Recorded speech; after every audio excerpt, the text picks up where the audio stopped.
You might have heard a faint 2, everyone. That's because this is episode 162. I was just saying 162 prematurely. Yeah. That's what I was doing. Hey, that's because this is the internet. You'll believe just about anything you hear. No, come on, people judge.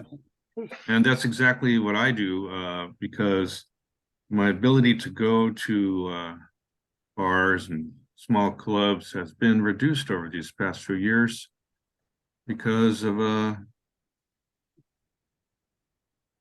my wife don't like loud music.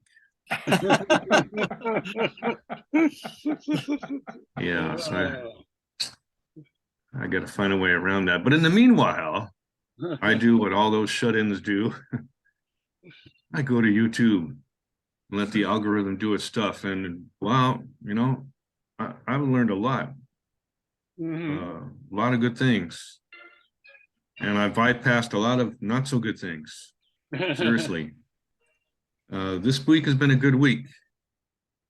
I've discovered 6 musical acts that I'd never heard of before. And they're all fantastic. So you mind readers know what I'm about to do. Bring up the old media player. And I might even share sound now that I know how. All right, so the first one, thank God it was right there. So I'll just do the share, stop rhyming.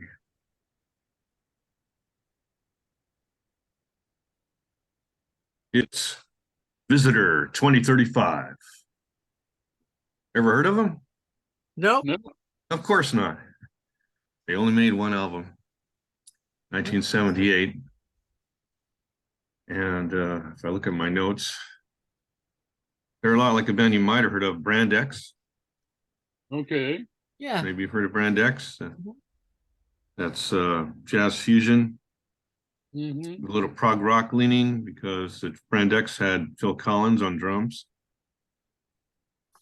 And I mentioned some other people earlier in earlier episodes, the infamous stealing of Francis Monkman's keyboards that Yes used in the song to market a whole album, And there's another obscure artist named Brian Bennett who did a disco jazz album called Voyager that I've recommended in episodes past. And so I mentioned them because that's who Visitor 2035 reminds me of. And I'm going to attempt to play a snip to prove my point.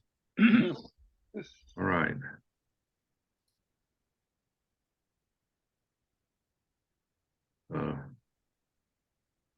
There we go. The menu pops up when you wave your magic wand over the top of the screen. Okay, we're still sharing sound. All right, so I'll just go to it. Here's a snip.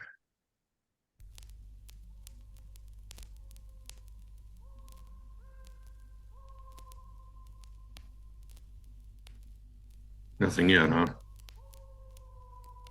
Barking coyotes in the distance. Yeah.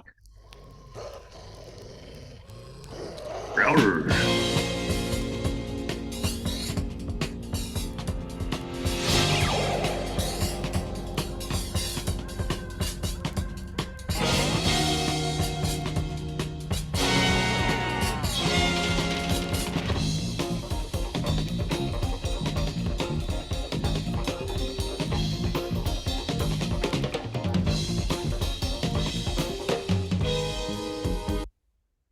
All right. Okay, that actually That reminds sums me it up pretty of well. video game music. Hey, Oh. that's a good analogy. I mean, you look at the cover of that album, I think that's exactly what they were going for. KSPC, which is the radio station that comes out of the Claremont colleges, I think it's on Sunday evenings. They have a whole radio show dedicated to music from video games. That's what my nephew listens to. Like when he's driving, it's like, oh, here, video game music. It's a genre. It really is. It's a genre. Yeah. The cut you played just reminded me of Chick Corea, Return to Forever a little bit. Oh, yeah. See, everybody sees what they want to see or hears what they want to hear. Hey, some dude from, where's he from? He's from Estonia. SVEN GRUNBERG. And what can I say about Sven? This is electronica. Sounds totally like Tomita. You've heard of Tomita? Yep. And Vangelis for that matter. I'll put you a snip. Sorry, people. This is my new toy, the snip. Stomu Yamashita. Tomita. Oh, Tomita's like, I know. Yeah. Tomita. Like,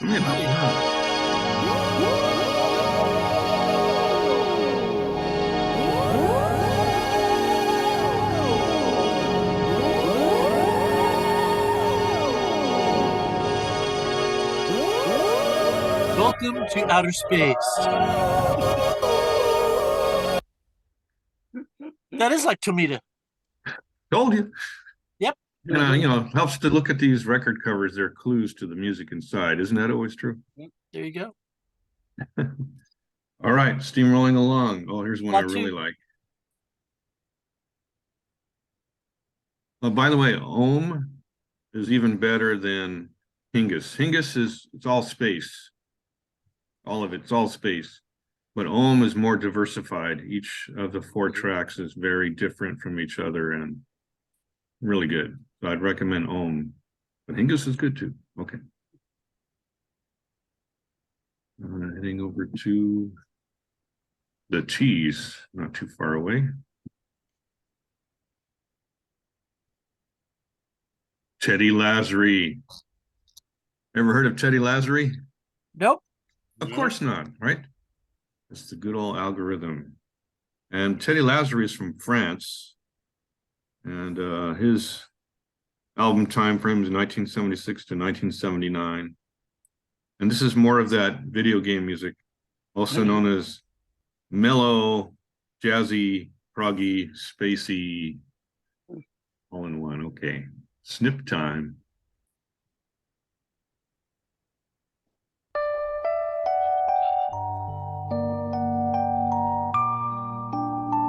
Oh, yes, so relaxing.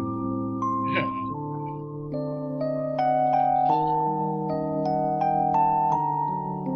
Open wide. We're just going to do the root canal right now. It won't hurt. Okay. Welcome to the dental fun zone. I get to do that tomorrow. Uh-oh. Stay tuned for Teddy Lasry at your local dentist. Okay. Yeah. And now we're going to head to Germany. I think this is a German spelling for this particular band. And the W's.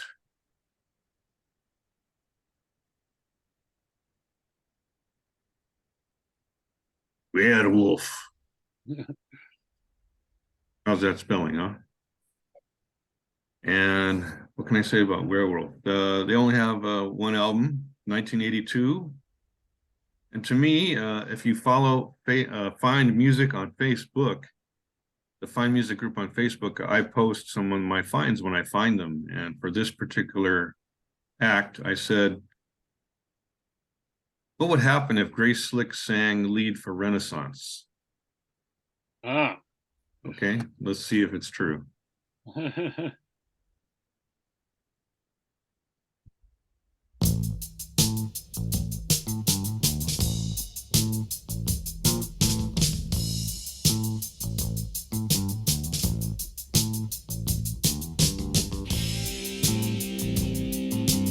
might take a while to get to the vocals. Prog rock, Oh well, as I recall, it does take like about 3 minutes to get to her voice, so I'll just stop there. Trying to keep this brisk. Now my next discovery is my favorite of the 6. Far and away. Talk about learning about a band you had no idea about, and just like, where have I been the past 25 years? Because this band started in 1989 and still making records in 2020. Who am I talking about? Got to go to the ends.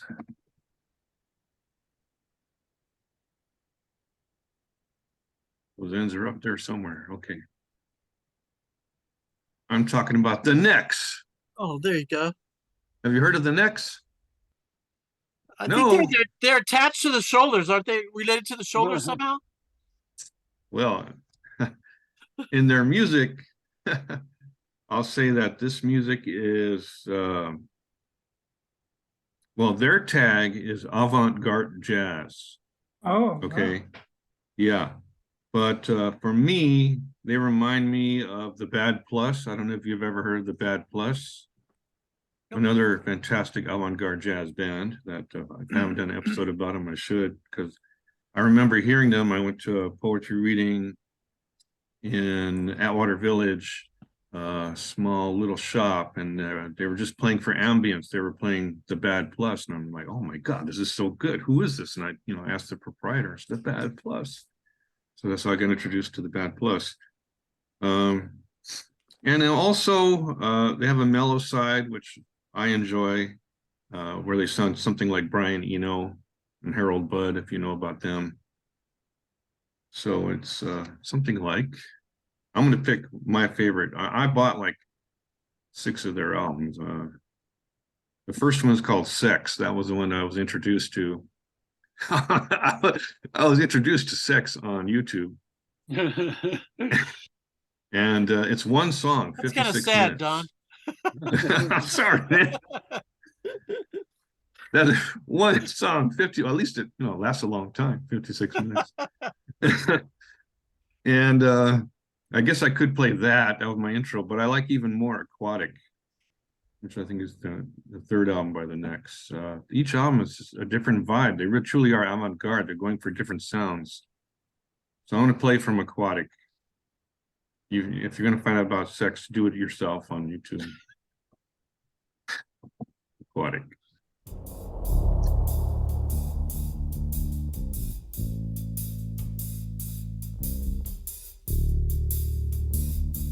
They're a 3-piece. Bass player, very prominent. Piano player. Very ethereal at times. So yeah, this I dig. Sometimes I guess I listen to music just to release, just to take away the tension. I tend to favor instrumental music. I'm learning that now. Oh, I just can't get enough of the NECKS. Every album's so different. All right, that's the mellow side. And finally, at about 11 o'clock this morning, I didn't intend to, but damn algorithm gave me something I couldn't resist. There's a band called North Star. And I guess if you're a fan of prog rock, you've probably heard of North Star. And I was listening to them, right up to 11:45 when I had to go to the makeup room, get ready for the show, also known as the bathroom. And so I did download a couple albums in that short time span because there is something very distinctive about North Star. Luckily, they're not too far away alphabetically either. All right. Like I planned it or something. So they've been around since I read in their bio that they started out in the late 70s, but the first album didn't come out till 1984. And so they've got albums coming out from 1984 to 2005, but the album that came out in 2005, they recorded it in 1980, and it just came out then. Okay, whatever. But the first 2 albums, which I don't have yet, because I didn't have time, I have to go back and look. But the first 2 albums are flavored more like old Genesis, Peter Gabriel Genesis. And then strangely enough, these newer ones, they come out with an album about every 7 years, feel a little bit more like a Phil Collins Genesis. I'm going to prove my point by playing you a snip of that. I also got to throw in that one of the bands I like the most when it comes to this kind of sound is FM. I don't know if you've ever heard of FM. They're from Canada. And they had an album, I think it came out in 78. It was called Black Noise. And it's a classic album, and they weren't able to follow it up at all. So snip a North Star and we'll be done. Let's feel the cold. That's where I started with these guys. Very Genesis, especially the keyboards. And the singer, not a great singer. Pale imitation of Peter Gabriel and Phil Collins combined. So, you know, right away you're getting the Genesis vibe.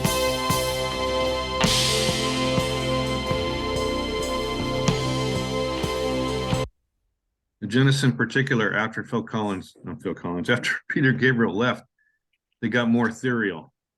Yeah. If you know the album's Wind and Wuthering is very ethereal. Yeah. Okay. So hope that wasn't too painful. I just had to play with the new toy, actually, and being able to play snips. Yeah. So probably have While you nothing were to doing say. your thing there, I looked up KSPC's schedule, and the video game music show is on Sundays from 5 p.m. till 7 p.m. 5 to 7. You know, when I think of video game music, I think of the originals, the Yellow Magic Orchestra, who their first album came out in the late 70s, and it was video games like Firecracker and a couple others I can't think of right off. And it's a very good album. Yeah, the band that did the soundtrack to Pong, you know, they made a lot of money off of that. You know, yeah, Atari Pong. You got to have good music if you're playing a game. All right. That's 162. Good day to you.